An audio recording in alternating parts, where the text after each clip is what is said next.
And that is a System Shock 2 Impossible playthrough completed. Whew. Oh man. Oh goddamn. The final fight with Shodan, if you know what you're doing, ends up being a disappointment. The more intense one of the two ends up being the many, at the end. And I'm still, you know, my heart's still racing, I still have the adrenaline shakes coming from that. And that's even with, you know, a pause break after, well, before I went to fight Shodan to calm down, to calm my nerves. So I didn't die, on that scale down, because I needed to calm down. That is the approach to the many, there, and their heart is... That gauntlet is, I would dare say, one of the most dangerous parts of the entire game. If not the most dangerous. Particularly if you're walking into that blind and you don't know what you're doing. But even on Impossible, it's so horrible. You have so many Psy Reavers that their brain stems are in the central room, so you have to get through those. You have to get through the damn rumblers. You have to avoid dying to the fucking air jets that will slam you into the ceiling and then you'll collapse to the ground. There's a greater Psy Reaver that, you know, was bigger and badder than all the others that can one-shot me. I had 25 hit points, and it could have one-shot me. There's supposed to be an infinite wave of spiders and rumblers, particularly rumblers, that comes after you. I lucked out in that aspect. But you have to avoid all of that shit. You need to destroy the 3 orbiting star things around the thing. The heart, the mind, and then you needed to blow the fuck up. And then you have to get inside that fucking hole before anything kills you, and hopefully you don't go flying across the top like you might if you have a speed hike, folks. And get your ass killed. That is such... I'm pretty sure my, my commentary really dropped there afterwards. That is such a stressful situation. Whew. Oh man, that is so stressful. But yeah, that is System Shock 2, a playthrough done on Impossible with random deciding of my starting traits and abilities through rolling a 1d6. In addition, all of my OS station upgrades, and it has this set on Impossible here, well, normal there, but if I load this up, it should be set on Impossible, right? Yes. Yeah, just wanted to make sure it didn't change there at the end. That would have been horrible, right? It would have ruined the credibility of everything. Lost my train of thought. I would have had more health in that case, though, definitely. Let me actually, whatever. Doesn't matter. Yeah, that just ends up being the most stressful fight. All of that, you kind of coast downhill. It's also, of course, possible that you don't have any armor-piercing rounds, that you don't have any ice picks, or you don't have enough of them. You can hack those terminals, normally, but you're going to need a lot of hack. And you're going to need to somehow buy enough time to not fucking die. There's this big virtual Shodan who patrols around that outer layer. You've got, like, sort of like heat grids that pop up below the terminals, and then you've got the big missile launching bitch there in the middle, the virtual head that you have to destroy. And so, without any ice picks, you have to go through the entire process of hacking that shit. There was a 5th ice pick I could have gotten. I had 4 there. If I had, rather than go down those little columns to the bottom to fight Shodan, if I had ascended up as well. There's a lot of other goodies up there too, but if memory serves, I haven't gone up there in so many years. There's actually a timer that kicks in as you try to ascend that staircase thing, and items will start disappearing if you take too long. And there's an ice pick up there, and so I would have had 5 ice picks. I think on lower difficulties there's a 6th one, so I would have had a total of 6 ice picks, which is definitely enough to hack into a few high security crates, as well as take out Shodan. Not only did I do that on Impossible playthrough, which I powered through with the glory of standard and heavy weapons, which was definitely going to be a strong suit of mine, particularly whenever you pushed me away from melee weapons. And that's the fault of the viewers there. You all could have pushed me in the direction of Psy with your popular vote. You could have pushed me in the direction of using melee more by giving me Lethal Weapon and Smasher. But by choosing Cybernetically Enhanced first, and then Sharpshooter, you really made it so that I didn't want to use a melee weapon. Which is perfectly fine. Assault Rifle is easily the best weapon in the game. Easily. And I say that having used every single other weapon at some point, there's no question. The Assault Rifle is absolutely fucking gorgeous, and as you're working towards it, you can use the pistol and the shotgun too. Hell, the wrench, you can even build up its strength from standard weapons. And grenades are a lovely supplement there. You'll see at the end, I wasn't hurting for ammo. And I didn't use psi powers to, like, fucking replicate this shit. How much ammunition do I have here? I have over 100 shotgun shells. Slugs, rather. I have 23 anti-personnel rounds. I amazingly didn't burn through all of that while fighting the final boss of the mini due to being raided by rumblers. I have over 140 standard bullets, 45 disruption grenades, which aren't that exciting, but they're grenades. They're definitely, they're more powerful, they just have a smaller range. 44 frag grenades? Look at all this ammo! This was on impossible difficulty. 23 anti-toxin hypos left. 14 anti-radiation hypos. 21 proximity grenades. You know, the only thing that you could have said I was really on a shortage of was health. I still had some of these cybernetic, these self-diagnostic repair modules, though, and even then, I had more than enough medkits. I really did. Despite playing on impossible difficulty, without having psi powers to duplicate items, just a sheer knowledge of the game, and knowing where to find things, and knowing where to find cybernetic modules, I have so much shit. I mean, I had an armor problem, but, you know, that's perfectly fine. I had auto-repair units. I have a spare ice pick that I could have used on something. I think we'll say that the soldier used that ice pick to hack into the final security system and self-destruct the Von Braun. Something like that. Let me go ahead and show you what it actually takes to try to get up this staircase. And that's assuming I can actually do it without death. And if I die, it'll be your first time seeing a death in this playthrough. Here we go! And that's what awaits for you down here. Death. And when you die, and you haven't activated a, what are those, quantum entanglement stations, you're kicked out to the main menu. And, if you have activated one, it costs 10 nanites, but you'll respawn at the last one in that particular level. You'll notice that we didn't run into a single one in the body of the mini, and we didn't run into one there. Not a goddamn one. So that's what a death looks like.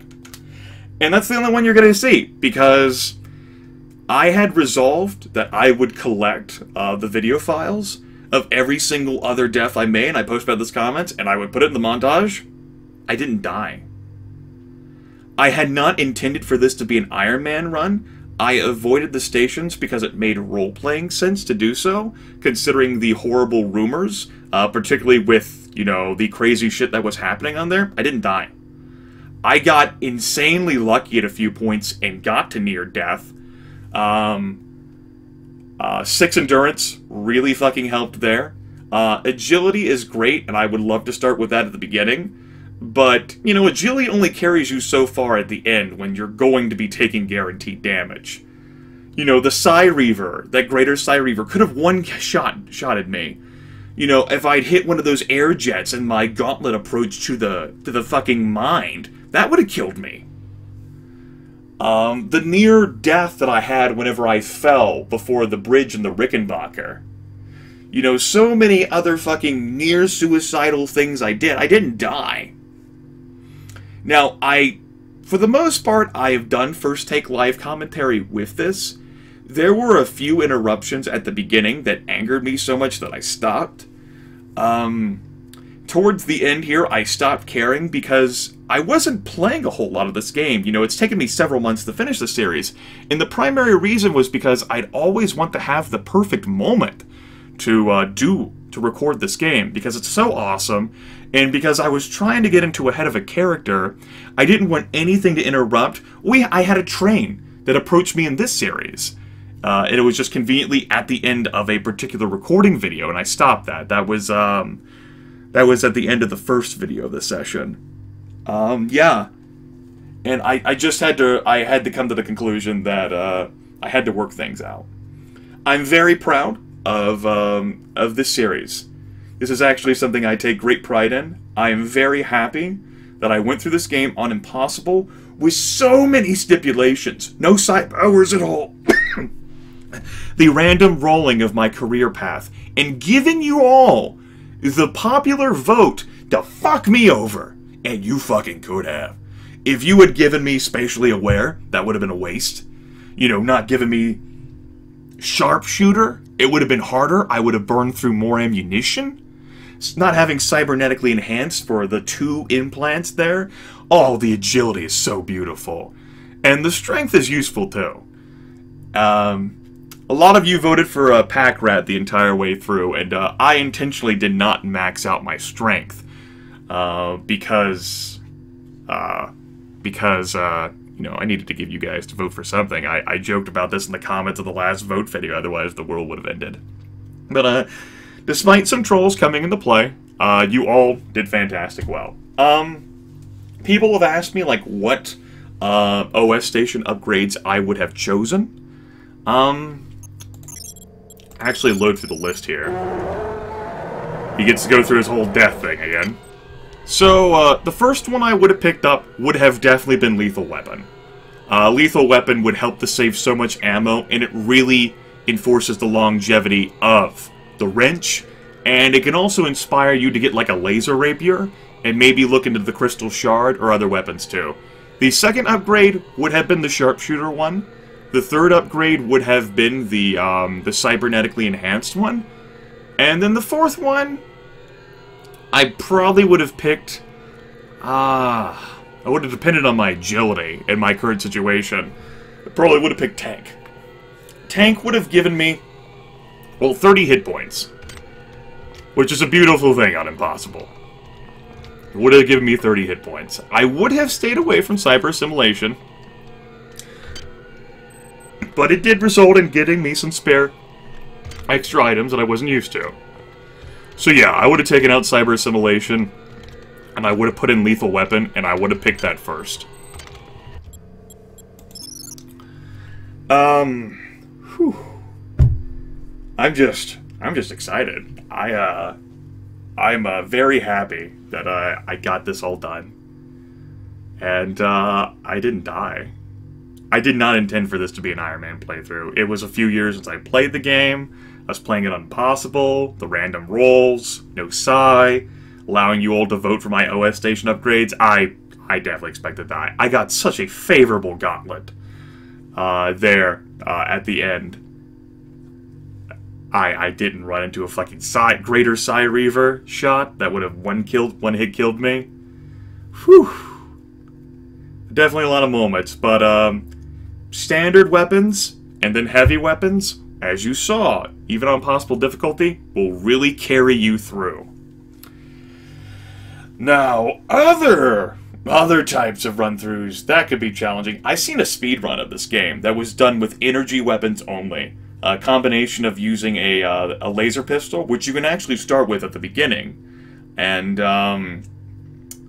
if you choose the right options, and a EMP rifle that the guy found later, and he just fucking speed ran the shit in one sitting on Impossible. That was awesome to look at. There's definitely, it's possible to do a wrench-only playthrough of this game. A little bit of a spoiler, I guess it's not a spoiler. The wrench can do an awesome job of fucking up everything except for Shodan's virtual head there in the middle. You're going to need help from the sort of like the larger full-bodied version of her flying around in order to damage Shodan's head with the wrench. Laser Rapier, I think, is the only melee weapon that can hurt that head. I think.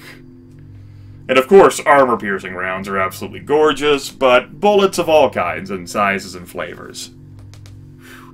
So, definitely reliance on standard and heavy weapons carried me through no matter what you guys did, but a lot of knowledge and skill with the game came in as well. Particularly to not have died. Very happy about that. I don't have anything to show you all. That's why I'm talking for so long. This is a game that I might return to in the future. I might do another playthrough of it. It might be something relating to... I might actually use psionics. We might go into energy weapons, exotic weapons. I might leave melee weapons so much alone. I might be able to cajole Lethal Feline into doing originally playthrough of System Shock 2. I might even join him as commentary for that. And somehow, I really think it played out better that that I had this sort of character persona I was trying to focus and think through and channel all of my words into, so that I wasn't spending so much time rambling and haranguing and bitching. I could actually get in the head of a character and play the game. And, you know, I'm not saying it's like even C-rated acting. It was more a vessel to challenge myself, and a vessel to just see what I could come up with on the fly. Because I like to do spontaneous things, like spontaneous stories I'll write to myself. I haven't done any poems in years, but I used to like to do that too. And spontaneous roleplay, like the ending for this, is something that I just came up with on the fly. You know, the whole talk, and I'm not saying it sounds good, or even average, but I don't regret it. At the time, I thought that it sort of fit in with what the character had become. You know, this is not a professional movie, or even an amateur movie.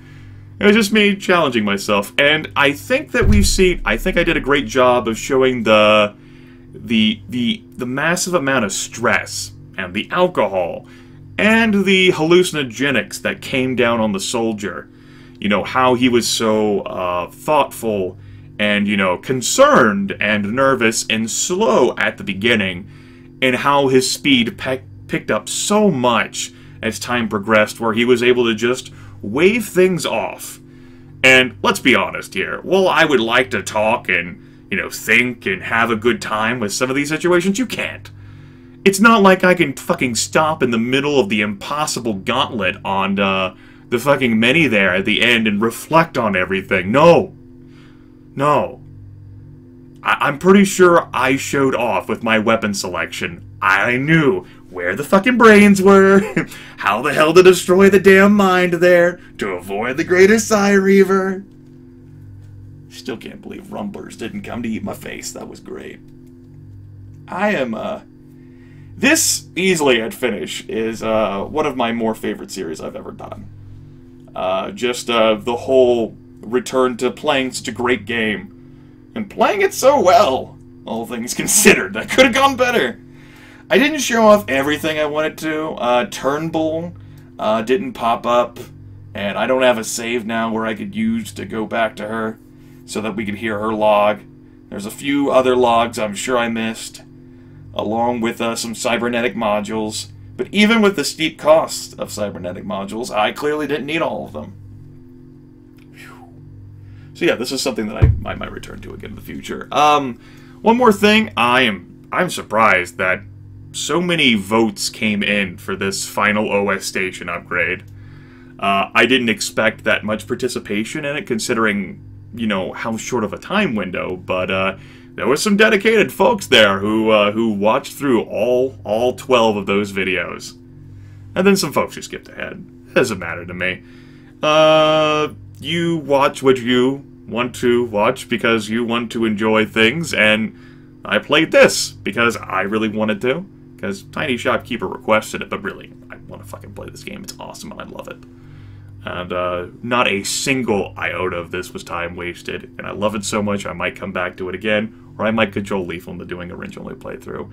I'm gonna stop this video now because I could probably go rambling on another 20-25 minutes about what I thought about the series, what I think about the game, how much I love the game, you know, how awesome I am. That's one of the reasons I'm in such a great mood. That definitely buffed the ego there. Woo! If there was gonna be a time I died, it would have been, and that fucking gauntlet rush. Of course, you have no proof of this. I save after every video in case something derails the recording or my computer crashes or what have you, and you really have no proof of that. You'd have to take my word. But I'm too apathetic to lie to you, right? I'll see you all in another Let's Get On With Adventure. If you're watching this in present time, and if you're on like my time scale, have a good New Year's Eve, Happy New Year. And if you're watching this in the future, well, you're gonna have a new year come up again, right? Good night, everyone.